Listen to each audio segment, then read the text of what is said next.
Ao mestre com carinho. Caro Baiacu, após protagonizar a cena mais humilhante do Flame, se humilhar e implorar por perdão e ainda assumir utilizar remédios controlados, resolveu, entre aspas, se afastar. Agora, muito provavelmente influenciado ou inspirado por seu amigo e mentor Fruto Cabalístico, retornou com um canal fake, cheio de clipagens porcas, perfil de duplo sentido e atacando pessoas. Esse mesmo mentor já assumiu utilizar o uso de fakes para se expressar melhor, já utilizou de sua confortável condição financeira para seduzir canais com seu cartão de crédito, atacar seus desafetos enquanto ri da sua cadeira.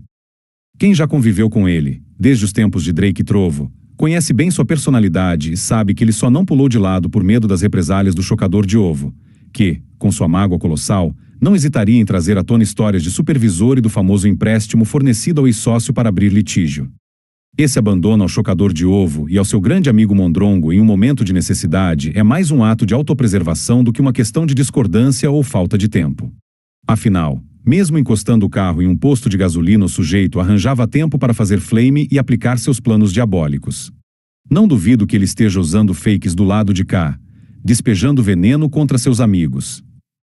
Sinceramente, achei que me divertiria mais nesse canal, mas como disse o deus do Flame, fácil demais.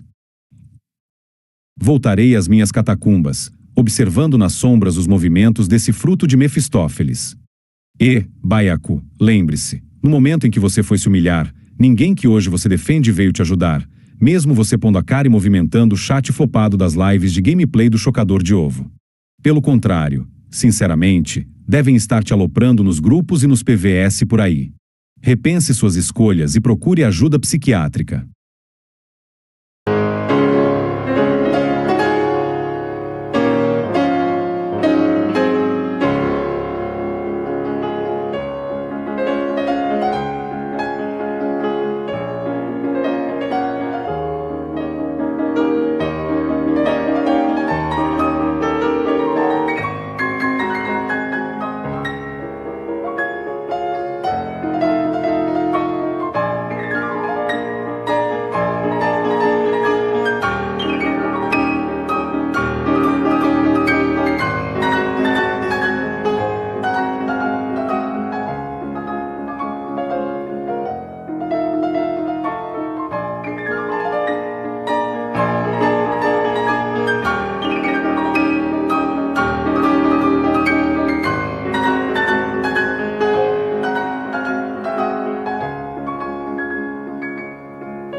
Você parece burro!